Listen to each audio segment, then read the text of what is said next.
Hello everyone, welcome back to my channel Prahar GS. आज हम लोग फ्रांसीसी कंपनी के बारे में पढ़ेंगे। इससे पहले हम लोग अंग्रेज, डच और पुर्तगाली इन तीनों पर बात कर चुके हैं। जब दरअसल बात क्या है कि पुर्तगाली के बाद डच आए, डच के बाद अंग्रेज और अंग्रेज के बाद डेनिश भारत आए थे। लेकिन डेनिश को हम यहाँ छोड़ रहे हैं।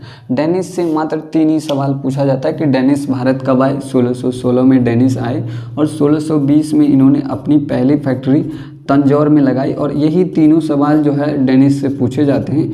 कभी कभी पूछे जाते हैं, कभी कभी डेनिश से सवाल आते भी नहीं हैं। तो इसलिए हम डेनिश को छोड़ रहे हैं और फ्रांसीसी को पढ़ रहे हैं। डेनिश के बाद आप देखेंगे ये सबसे बड़ी कंपनी के तौर पर फ्रांसीसी थी, क्योंकि जब पहले पुर्तगाली आए उनके बाद डच आए। पुर्तगाली और डच आपस में लड़ते रहे, तो इस दृष्टिकोण से भी वो कमज़ोर हो गए। और उसके बाद जब अंग्रेज एक बड़ी ताकत के रूप में भारत की तरफ आए, तो अंग्रेज़ों ने पहले पुर्तगालियों को कमज़ोर किया, फिर डचों को कमज़ोर किया। तो ओवरऑल जब पुर्तगाली और डच दोनों कमज़ोर हो गए, तो एक बड़ी ताकत के तौर पर, बड़ी शक्ति के तौर पर भारत में बचे अंग्रेज। और अंग्रेज के जस्ट बाद जो एक बड़ी शक्ति थी वो थे फ्रांसीसी। तो अंग्रेज के जस्ट बाद हम लोग फ्रांसीसियों को पढ़ते हैं। तो फ्रांसीसी और अंग्रेज, यानी कि एक तरफ अंग्रेज को जब आप पढ़ लेंगे और उसके बाद फ्रांसीसी को पढ़ेंगे, तो दो बड़ी ताकत जो है भारत में आमने सामने थी। एक तरफ अंग्रेज, एक तरफ फ्रांसीसी, और इन दोनों के बीच संघर्ष हुआ। इस संघर्ष के बाद युद्ध उत्पन्न हुई कर्नाटक युद्ध के रूप में। तो इसलिए सबसे पहले हम लोग फ्रांसीसी को पढ़ेंगे और उसके जस्ट बाद देखेंगे कि अंग्रेज और फ्रांसीसियों के संघर्ष के कारण कौन सा युद्ध उत्पन्न हुआ, उस युद्ध को पढ़ेंगे। और उसके बाद जो बचेंगे, यानी कि दोनों आपस में लड़ेंगे अंग्रेज और फ्रांसीसी, तो किसी ना किसी एक को कमज़ोर होना पड़ेगा या भारत से जाना पड़ेगा। तो जब जाएंगे तो एक बचेंगे, तो लास्टली बचते हैं अंग्रेज। और अंग्रेज जब भारत में बच जाते हैं, तब वो यहाँ के शासकों को कमज़ोर करके यहाँ के टेरिटरी पर कब्जा करना शुरू करते हैं। तो सबसे पहले हम लोग फ्रांसीसी के बारे में आज पूरा डिफाइन कर लेंगे और उसके बाद हम लोग इन दोनों के संघर्षों के बारे में पढ़ेंगे। तो जब आप फ्रांसीसी को पढ़ते हैं तो सबसे पहला पॉइंट आता है कि फ्रांसीसी कंपनी की स्थापना। फ्रांसीसी कंपनी की स्थापना हुई 1664 में। उस समय फ्रांस के शासक थे लुई 14। फ्रांस के शासक, उनका नाम था लुई 14।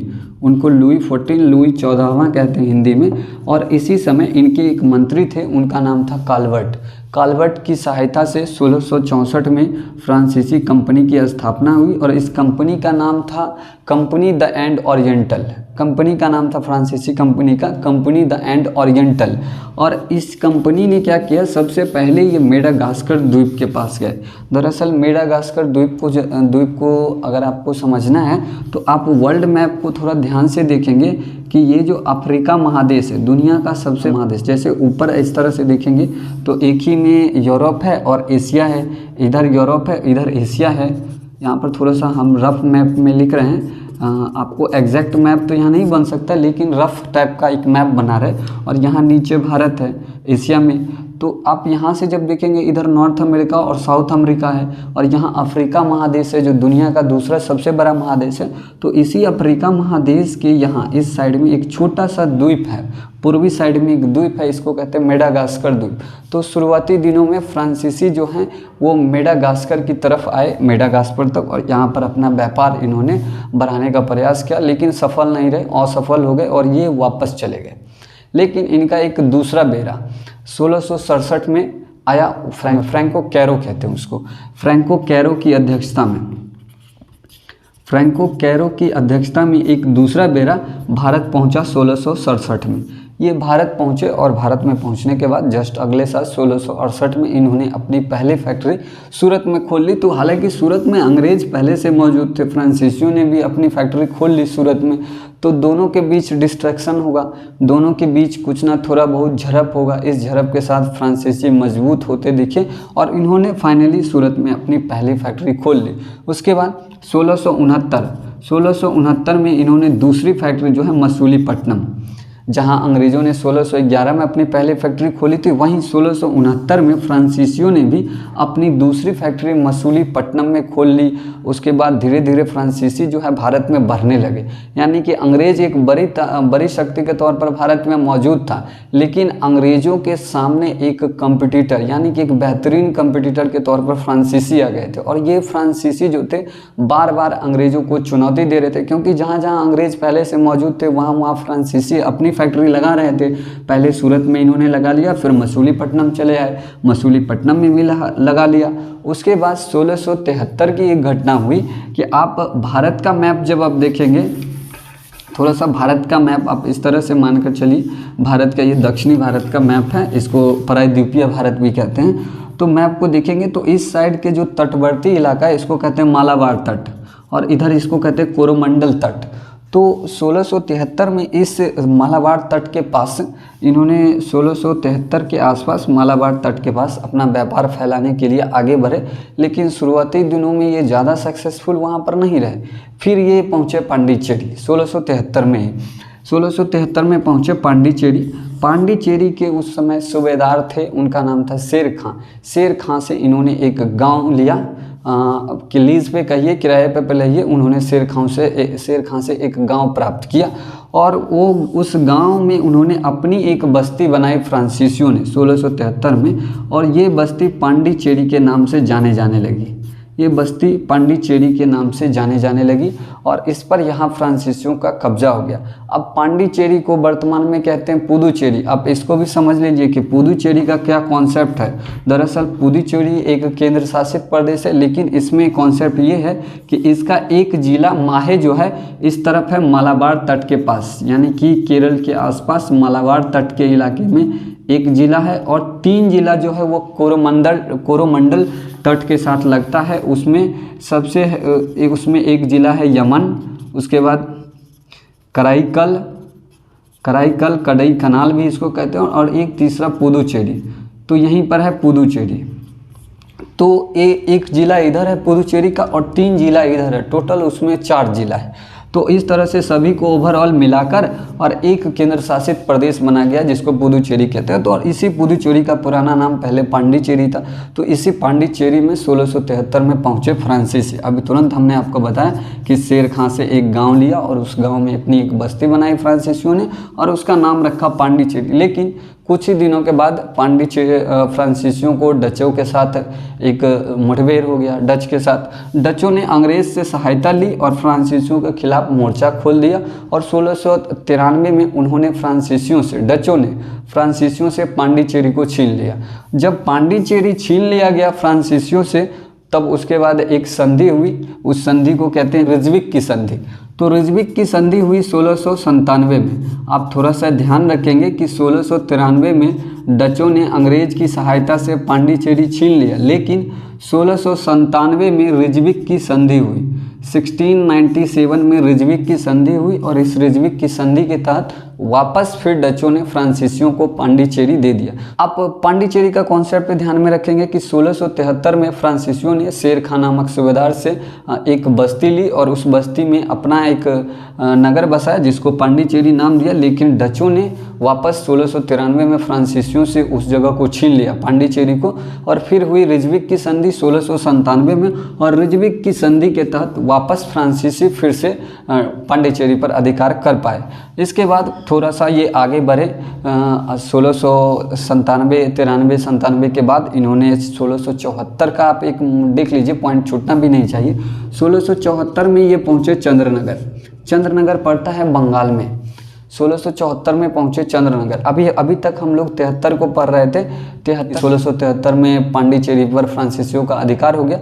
अब जस्ट अगले साल 1674 में फ्रांसीसी पहुँचे बंगाल, और बंगाल में एक जगह है जिसका नाम है चंद्रनगर पर फ्रांसीसियों ने अपनी कोठी खोल ली, और वहाँ पर ये स्थापित हो गए। हालांकि ये 1674 में व्यापार करने पहुँचे थे चंद्रनगर, लेकिन अपनी कोठी जो खोलने में सफल रहे वो 1690-92 के आसपास ये अपनी पहली कोठी वहाँ पर खोल पाए 1674 में। धीरे धीरे इसी तरह फ्रांसीसी जो है अंग्रेज़ों के सामने एक बहुत बड़ी शक्ति के तौर पर, मेन कंपटीटर के तौर पर वो सामने आते गए, और वो अंग्रेज़ों को बार बार चैलेंज देते गए। तो इससे अंग्रेज़ों काफ़ी ज़्यादा क्रोधित हुए, और बाद में दोनों के बीच संघर्ष उत्पन्न हो गया। लेकिन फिर भी फ्रांसीसी डटे रहे, और फ्रांसीसियों ने इसी तरह कब्जा करते करते आप 1725 को देखेंगे तो 1725 में इन्होंने माहे पर कब्जा कर लिया। अभी हमने आपको बताया कि पुदुचेरी का एक जिला इस साइड लगता है भारत के केरल के तट के पास, जिसको मालाबार तट कहते हैं, और यहाँ पर जो जिला लगता है उसको कहते हैं माहे। और इसी पर कब्जा किया 1725 में फ्रांसीसियों ने। 1725 में माहे पर कब्जा कर लिया और 1739, 25 के जस्ट बाद आप 39 को पढ़ेंगे तो 39 में ये और आगे बढ़े और कराईकाल, इस साइड कराईकल है, पुदुचेरी पर पहले कब्जा था, कराईकेल पर भी कब्जा कर लिया 1739 में। मतलब फ्रांसीसी इतना हावी होने लगे अंग्रेज पर कि अंग्रेज जो है इनसे काफ़ी एग्रेसिव होने लगे और अंग्रेज और फ्रांसीसी के बीच युद्ध हुआ। और उस युद्ध को कर्नाटक युद्ध के तौर पर देखते हैं। तो इस टॉपिक के बाद जस्ट हम लोग कर्नाटक युद्ध को देखेंगे, क्योंकि दोनों के बीच कर्नाटक युद्ध हुआ और फाइनली फ्रांसीसी हार गए थे। तो इस पूरे कॉन्सेप्ट के बाद हम लोग फ्रांसीसी और अंग्रेज को पढ़ने के बाद हम लोग कर्नाटक युद्ध को पढ़ेंगे। लेकिन जितना सारा पॉइंट हमने अभी आपको बताया वो सारा पॉइंट यहाँ पर हम लिख चुके हैं। एक बार हम इसको डिफाइन कर देते हैं और फिर कर्नाटक युद्ध को देखेंगे। तो सबसे पहले हम देखेंगे फ्रांसीसी कंपनी की स्थापना। फ्रांसीसी कंपनी की स्थापना 1664 में हुई और कंपनी का नाम था कंपनी द एंड ओरिएंटल। आप इसको भी याद रखेंगे, मेन पॉइंट है, रीजन पूछा जाता है। कभी कभी आप देखेंगे कि सवाल में आ जाता है फ्रांसीसी ईस्ट इंडिया कंपनी, ठीक है वो सही है ऑप्शन के अनुसार, लेकिन अगर ऑप्शन में इस टाइप का ऑप्शन आ जाए कंपनी द एंड ओरिएंटल तो सही जवाब यही होगा। आप इसको याद रखेंगे, कंपनी द एंड ओरिएंटल फ्रांसीसी कंपनी का नाम था। और जिस समय कंपनी की स्थापना हुई उसी समय फ्रांस के शासक थे लुई 14वां। आप इसको भी याद रखेंगे कि फ्रांस के शासक थे लुई 14वां। और कंपनी के 1668 में शुरुआती दौर में कंपनी, हमने आपको बताया था कि शुरू में मेडागास्कर के पास आई लेकिन असफल रही, वापस चले गए। और 1667 में फ्रैंको कैरो की अध्यक्षता में एक दल भारत आया और इसने अगले ही साल 1668 में, दूसरा पॉइंट हमने यहाँ लिखा है, 1668 में अपनी पहली फैक्ट्री सूरत में स्थापित कर ली फ्रांसीसियों ने। और 1668 के बाद फिर जस्ट अगले साल 1669 में फ्रांसीसियों ने दूसरी फैक्ट्री मसूलीपट्टनम में खोला। यानी कि फ्रांसीसी 1667 में फ्रैंको कैरो की अध्यक्षता में भारत आए। 1668 में उन्होंने अपनी पहली फैक्ट्री सूरत में खोल ली, 1669 में दूसरी फैक्ट्री मसूलीपट्टनम में खोल ली और फिर आगे बढ़े 1673 को हम लोग देखते हैं।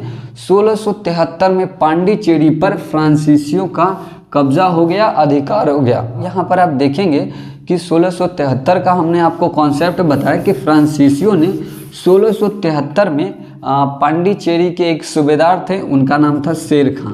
अब याद रखेंगे कि पांडिचेरी के सूबेदार शेर खां से एक गांव लिया लीज पर और उस गांव में अपनी एक बस्ती बनाई फ्रांसीसियों ने। उस बस्ती का नाम रखा पांडिचेरी और इस पांडिचेरी पर फ्रांसीसियों ने 1673 में अपना अधिकार कर लिया। और आप एक पॉइंट और याद रखेंगे, ये पांडिचेरी 1673 में फ्रांसीसियों के कब्जे में गया और आज़ाद हुआ देश के आज़ादी के बाद 1954 में। आप इस पॉइंट को भी याद रखेंगे।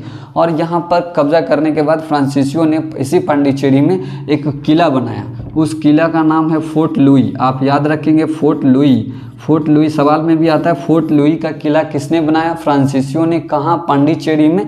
आप इस पॉइंट को याद रखेंगे, फोर्ट लुई का किला बनाया। तो जस्ट 1673 के पॉइंट के बाद है फ्रांसिस मार्टिन ने पांडिचेरी में फोर्ट लुई का निर्माण कराया। नाम भी याद रखेंगे फ्रांसिस मार्टिन का।